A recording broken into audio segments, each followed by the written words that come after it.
Shalom. Call hello, Yahweh, Bahashim, Yahweh Shai, Bahashim, Rakat Kudash. This is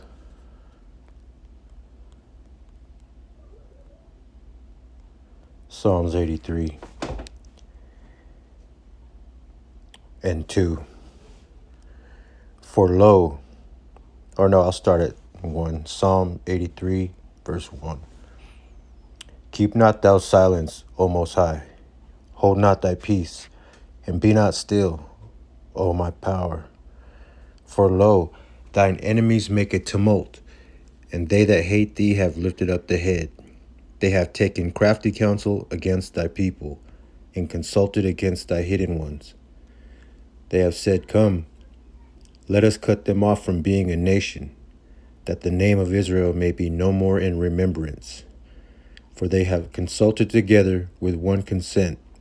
They are confederate against thee, the tabernacles of Edom, the Ishmaelites, of Moab, and the Hagarenes, Gebal and Ammon, and Amalek, the Philistines with the inhabitants of Tyre. Asher also is joined with them. They have hope in the children of Lot, Selah.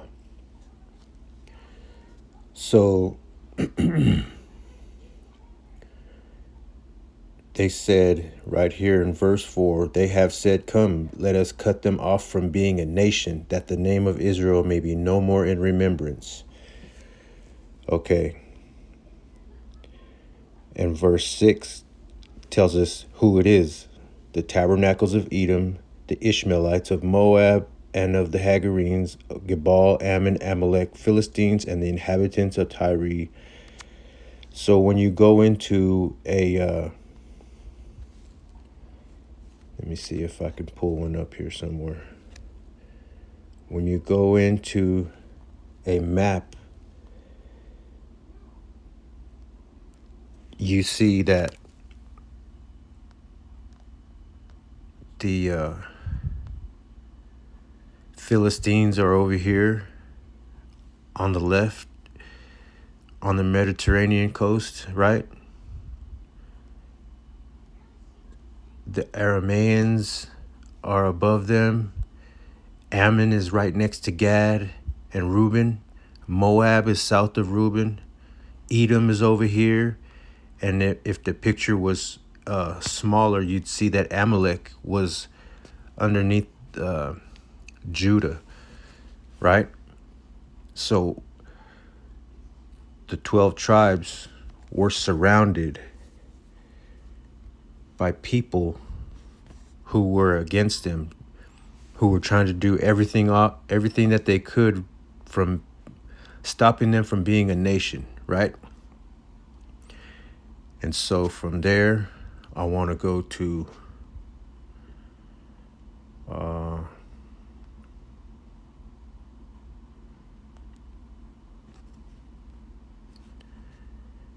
let's go. Okay, we're dealing with cutting them off from being a nation, right? So this is First Maccabees 1. And it happened after that, Alexander, son of Philip, the Macedonian, who came out of the land of Chedum, had smitten Darius, king of the Persians and Medes, that he reigned in his stead the first over Greece, and made many wars, and won many strongholds, and slew the kings of the earth, and went through the ends of the earth, and took spoils of many nations, insomuch as the earth was quiet before him, whereupon he was exalted, and his heart was lifted up. So this is telling you that Alexander, the son of Philip, reigned the first over Greece. He was the first king of Greece, right? And he took over pretty much the known earth. The earth was quiet before him, whereupon he was exalted and his heart was lifted up. He conquered all the nations of the earth, right? Alexander.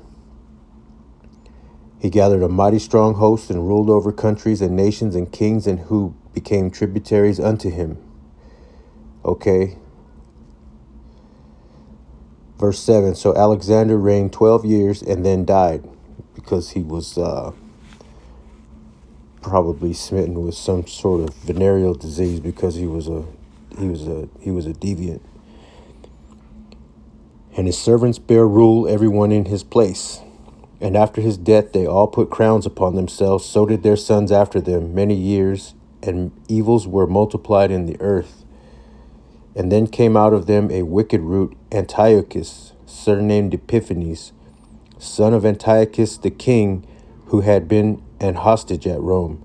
He reigned in the 137th year of the kingdom of the Greeks.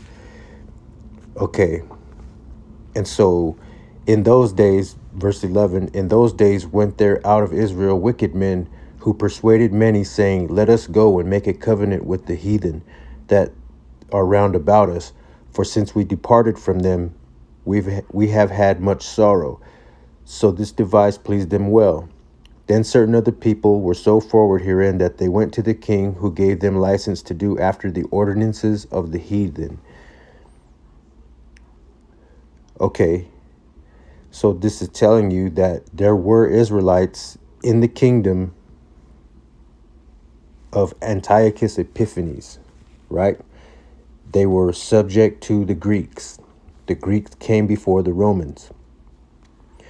And so they decided that let us go and make a covenant with the heathen, meaning let's go and make an agreement or a contract, like they say, that there are round about us. For since we departed from them, we have had much sorrow. Okay, woe to you that scriptures say, woe to you that go down to Egypt for help. But okay, so they were there with the Greeks, right? They decided to build a place of exercise. It's called a gymnasium. And when you go into the word gymnasium, it means naked. They exercised naked, right?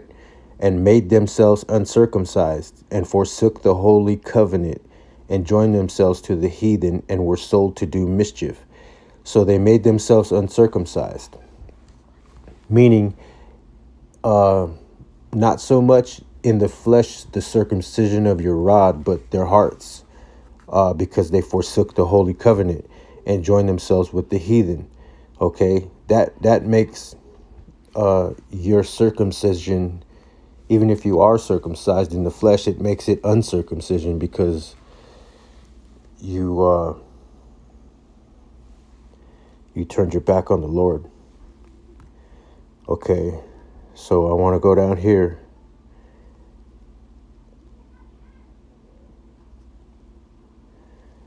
Down here.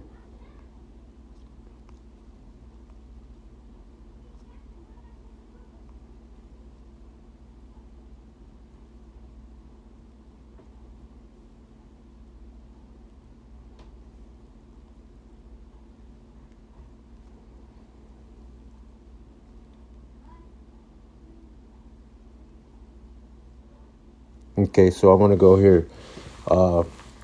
First Maccabees 1:29. And after 2 years fully expired, the king sent his chief collector of tribute unto the cities of Judah, who came into Jerusalem with a great multitude, and spake peaceable words unto them. But all was deceit. So he sent a peaceful message, but it was a lie, because that's what they are. They're liars. For when they had given him credence, he fell suddenly upon the city and smote it very sore, destroyed much people of Israel. Though his words be soft as butter, war was in his heart, I believe, roughly paraphrasing. And then when he had taken the spoils of the city, he set it on fire and pulled down the houses and walls thereon on every side. But the women and children took they captive and possessed the cattle. Then builded they the city of David with a great and strong wall and the mighty towers, and made it a stronghold for them. And they put therein a sinful nation, wicked men, and fortified themselves therein. So they set up their own their own people, Edomites, as uh, as the king, right? They put themselves in the Holy Land, in the house of the Lord, and you know. So they stored it also with armor of victuals. They had gathered together the spoils of Jerusalem. They laid them up there, and so they became a sore snare. For it was the place to lie in wait against the sanctuary and the evil adversary of Israel. Thus they shed innocent blood on every side of the sanctuary and defiled it. Okay. Insomuch as the inhabitants of Jerusalem, excuse me, fled because of them, whereupon the city was made a habitation of strangers, and became strange to those that were born in her, and her own children left her. Okay, so the children of Israel had to flee from Jerusalem because of these people in the time of the Greeks under Antiochus Epiphanes, right? And so had been her glory, so her dishonor was increased, and her excellence was turned into mourning. Verse 41, moreover, King Antiochus wrote to his whole kingdom that all should be one people. Now, after running the rest of them off, now he's saying we all need to be one people. Okay, and verse 42, and everyone should leave his laws. So all the heathen agreed according to the commandment of the king. So if there were other nations around inside of the Greek kingdom, they all agreed because like it said in Psalms 83 that I opened up with, all of the nations around about the 12 tribes were against Israel and wanted to cut them off from being a nation. And so all the heathen agreed according to the commandment of the king. Yea, many also of the Israelites consented to this religion, to his religion, and sacrificed unto idols and profaned the Sabbath.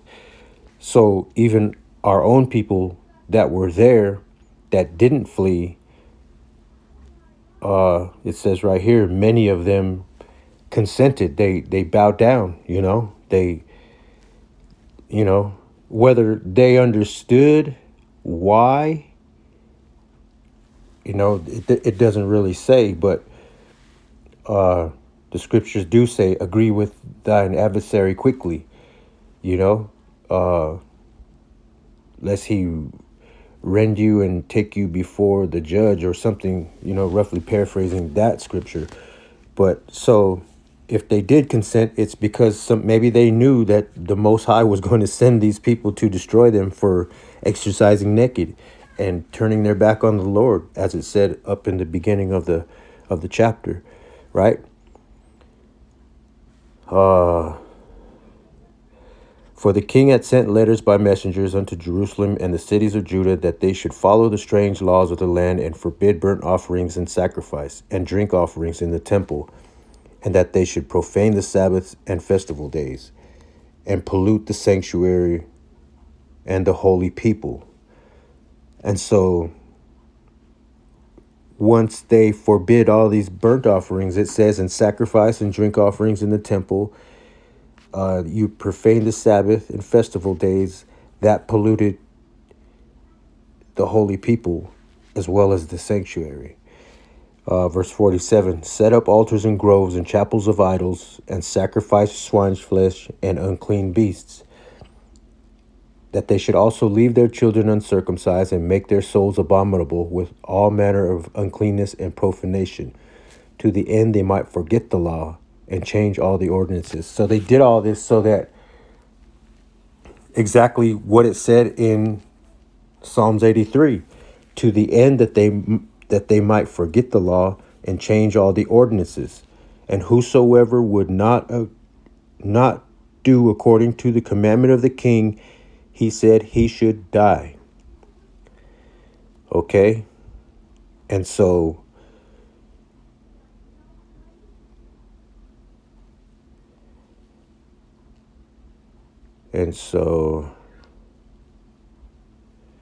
down here, and when they had rent in the pieces of the books of the law which they found, they burnt them with fire. So not only did they forbid burnt offerings,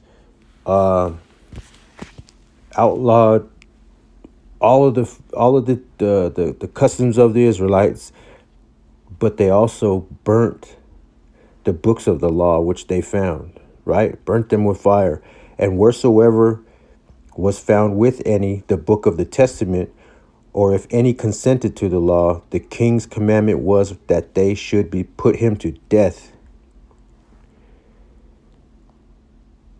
Thus did they by their authority unto the Israelites every month, to as many as were found in the city. So every month they went on a raid, and whoever they found that was an Israelite clinging to the laws, had any of the books of the law, any of it, they were put to death, right? Just like it says in Psalms 83, let us cut them off from being a nation, because if you don't know who you are, you don't have anything, right? And so this is why our people, the Israelites, it says,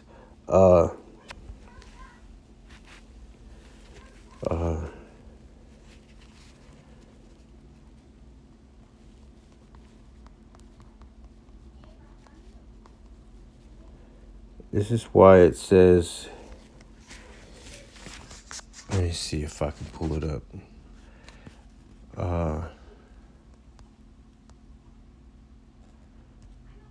Thou shalt lose thy heritage. Right there. Jeremiah 7:14. And thou, even thyself, shalt discontinue from thy heritage that I gave thee, and I will cause thee to serve thine enemies in the land which thou knowest not. For ye have kindled a fire in mine anger, which shall burn forever. Right? So because our people decided to follow after the Greekish customs, bowed down and accepted their religion, well, actually, they didn't. It happened. All of this happened after they decided to make a covenant with the Greeks, right? And so they came in and did all this to the city of Jerusalem. Okay, so from there, you can see that they had a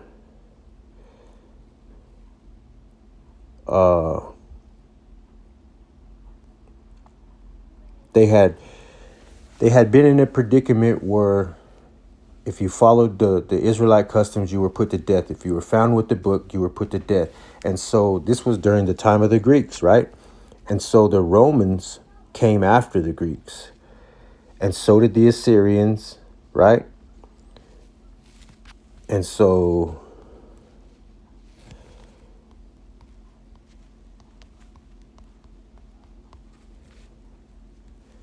there's no new thing under the sun, right? Ecclesiastes 1:9. The thing that hath been is that which shall be, and that which is done is that which shall be done. And there is no new thing under the sun. Okay, so the thing that have been, whatever happened in the past, is that which shall be, is going to happen again. And that which is done is that which shall be done. And so what happened during the time of the Greeks also happened during the time of the Romans, and it also happened here, right? Because if we go to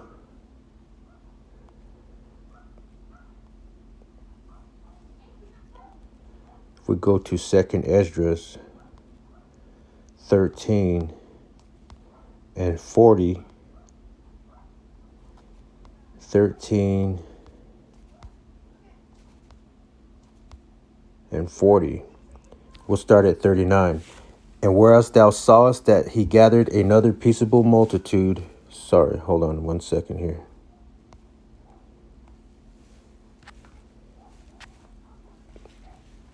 Second Ezra 13 and 39. And whereas thou sawest that he gathered another peaceable multitude unto him, those are the 10 tribes which were carried away prisoners out of their own land in the time of Osea the king, whom Salmanassar the king of Assyria led away captive, and he carried them over the waters, so came they into another land.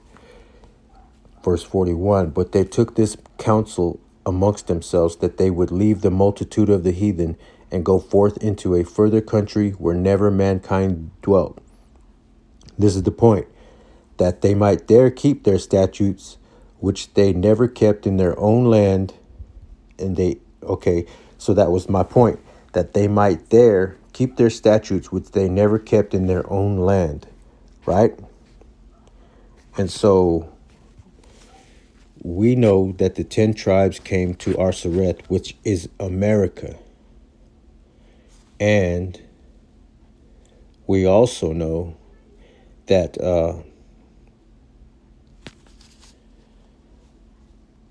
right here in Psalm 83, it says the tabernacles of Edom, the Ishmaelites, the Hagarenes, Gebal, Ammon, Amalek, Philistines, Tyrese also joined with them.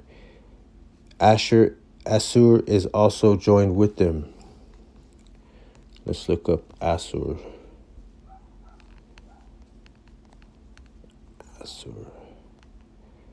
Assyria, right? The ancestor of the Assyrians, people of Assyria. And so, back here,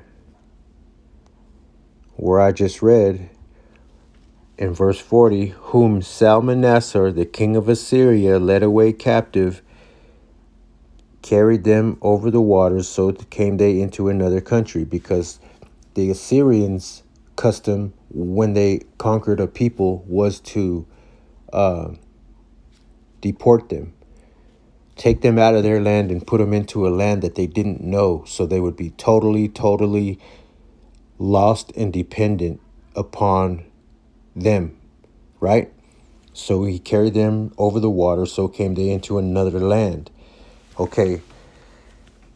So, but they took this counsel among themselves that they would leave the multitude of the heathen and go forth into a further country where never mankind dwelt. So the 10 tribes knew that Arsareth was here, okay, because of Solomon's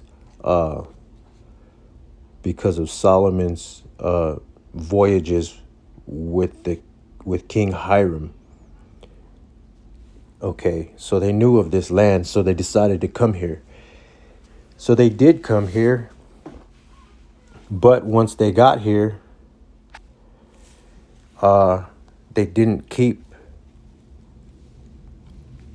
the law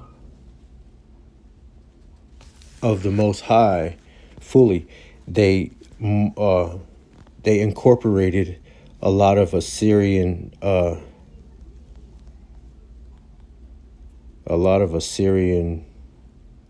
culture, right?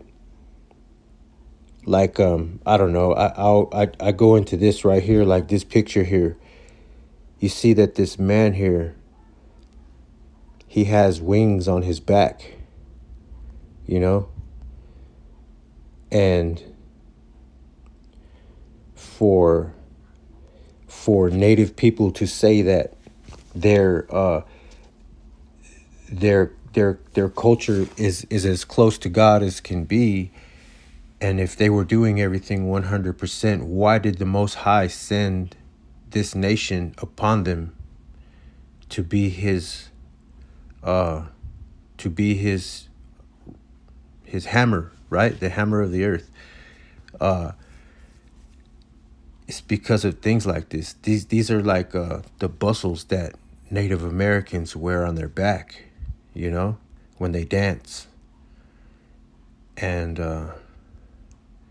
this thing here, this is like the Aztec eagle warrior headdress, you know. And that little bag he has in his hand is also in Aztec reliefs. What else? Uh, there's another one that's a lot like this eagle headdress, but it's a lion or a lion's head or something like that. Just like the Aztec what do you call it?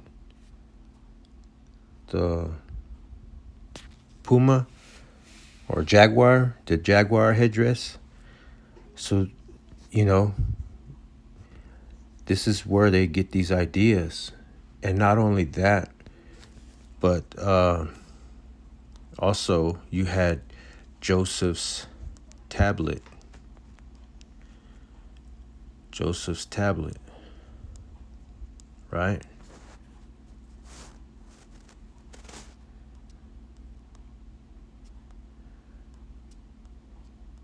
Joseph's tablet. Joseph had this tablet on his person. Chief Joseph's cuneiform tablet. You can go into it and read about it yourself if you want. They probably will say it's a hoax because everything that has to do with any Hebraic anything when it comes to Native Americans, they call it a hoax. But you see this this bag here. It's a star with the things jutting out from the middle, right? People say that this is not only the tablet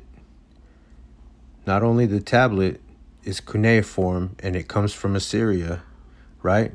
But his little bag there is the Assyrian star.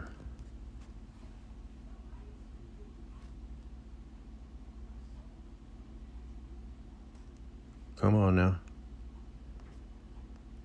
That little bag he has is this thing here, right? The Assyrian star. That was what was on his bag. And so they didn't come over here and fully keep the laws which they were never able to keep in their own land. They came here and they probably tried to, but they ended up going off, you know? They ended up going off. And so that would bring us to other gods, wood and stone. Okay. Other gods, wood and stone.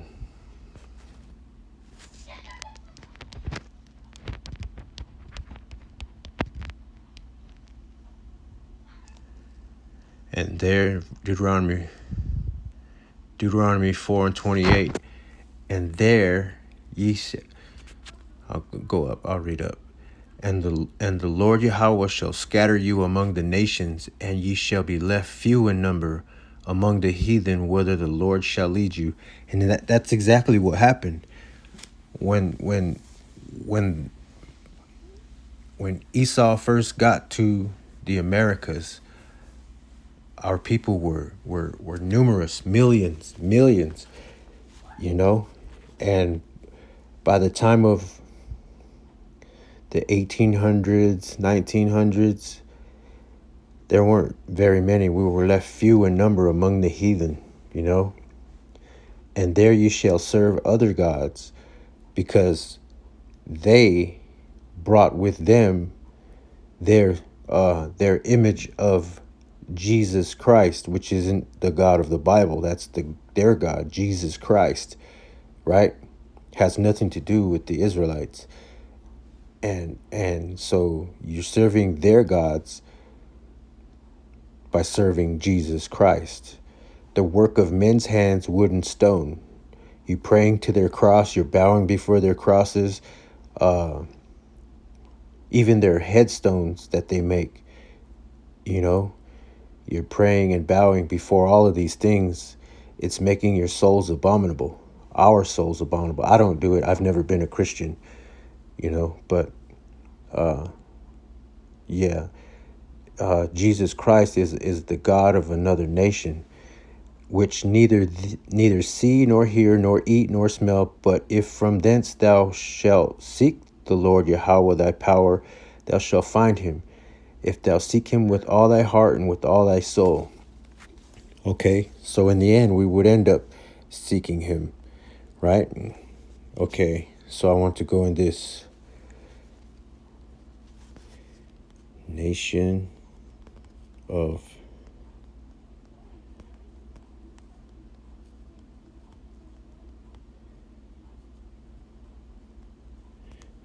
fierce countenance. Deuteronomy 28 and 50. 49 here. Deuteronomy 28 and 49. And the Lord Yahweh shall bring a nation against thee from far, from the end of the earth, as swift as the eagle flieth, a nation whose tongue thou shalt not understand. Right?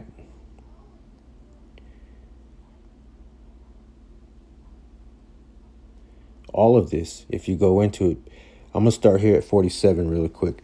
Deuteronomy 28 and 47. Because thou servest not Yahweh thy power with joyfulness and gladness of heart for the abundance of all things. And our people say that they did do that, you know. But when you go into a sweat lodge and you make your altar and you put a bull skull on it, and you know what I mean, you do all of these other things that are not of the Israelite custom, they're not of Yahweh, you're not serving Yahweh thy power with joyfulness, with gladness of heart. You're going outside of what he said for you to do. There's a certain way for our people to commune with the Lord. You know, there's certain festivals and feast days, and there's certain all kinds of things, but our people didn't do it. And so because we service not Yahweh thy power with joyfulness and gladness of heart for the abundance of all things, therefore shalt thou serve thine enemies, which the Lord Yahweh shall send against thee, in hunger and in thirst and in nakedness and in want of all things. He shall put a yoke of iron upon thy neck until he have destroyed thee. And the Lord Yahweh shall bring a nation against thee from far, from the end of the earth, as swift as the eagle flieth, a nation whose tongue thou shalt not understand. This happened when they came. Christopher Columbus, Hernan Cortez, who else was it? There's a few other of them. Verse 50, a nation of fierce countenance, which shall not regard the person of old, nor show favor to the young, and he shall eat the fruit of thy cattle and the fruit of thy land until you be destroyed, which also shall not leave thee either corn, wine, or oil, or increase of kine, or flocks of thy sheep until he have destroyed thee. Right? And you see, in a lot of cases, there's some tribes who have the ability to accrue wealth through their casinos, but the majority of our tribes, we don't have that kind of money. Like, I live in Nevada, and gambling's legal in this state, so our tribe had to enter into a pact not to infringe on the state's gaming, and so we don't have casinos over here. We're broke as hell, you know? We're still going straight through it, you know? But this is why. Because our people don't want to hear the word of the Lord. They don't believe that we are the children of Israel, you know? But if you see all of these curses here in Deuteronomy 28, we're under them all. Maybe not every single one of us are under every single curse, but they're amongst our people everywhere, you know? I have my wife's sister's husband, who I grew up with. His mother just died 3 days ago from complications of diabetes. You know, my wife's aunt and her husband just both got out of the hospital. Her husband just had his foot cut off from the same. You know, serious drug addictions out here. Not so much as it used to be with the alcoholism because drugs have taken over, but still, it's still the same. You know, they have no knowledge of the Lord in truth. They have a zeal of the Most High, but not according to knowledge, like the scripture says, you know. And so I wanted to go down here. If thou wilt not observe, verse 58, if thou wilt not observe to do all the words of this law that are written in this book, that thou mayest fear his glorious and fearful name, the Lord Yahweh thy power, then Yahweh will make the plagues wonderful, and the plagues of thy seed even great plagues, and of long continuance, and sore sickness, and of long continuance. And moreover, he will bring upon thee all the diseases of Egypt, which thou wast afraid of, and they shall cleave unto thee. You know, every sickness, every plague which is not written in the book of this law, them will the Lord bring upon thee until thou be destroyed. These sicknesses are all, even though they're man-made these days, they're of the Lord, because our people don't want to hear the word of their power, right? And so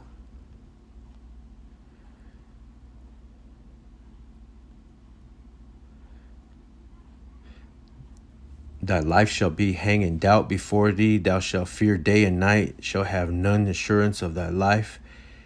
In the morning shalt thou say, okay. And so that was pretty much my point, you know, that like it said in the beginning, there's nothing new under the sun. What has been done is that which shall be done, right? So whatever happened during the time of First Maccabees, when I read to you that they made it against the law, punishable by death, to even call yourself an Israelite, right? So from that point on, our people stopped knowing. That was the beginning of us losing our heritage, you know. And so it even said Asher is hoping with them. And so I showed you, that's why I went into Psalm 83. Psalm 83. Asher is also joined with them in cutting us off from being a nation. And I showed you that was Assyria, right?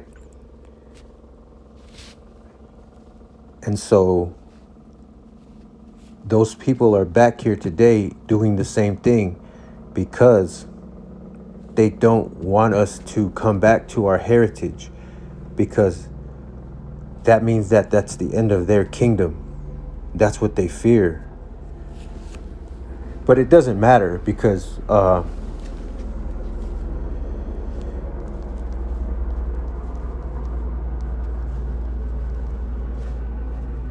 it doesn't matter, because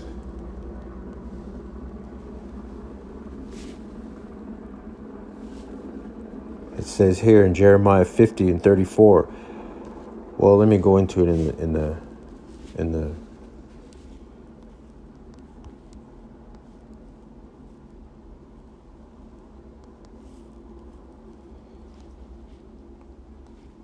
Jeremiah 50 and 33. Thus saith the Lord Yahweh of hosts, the children of Israel and the children of Judah were oppressed together. Okay, so Israel and Judah were never in captivity together, except for when they were in Israel. And so when they got to the Holy Land, they divided into their allotments. And then under Solomon, they were all together.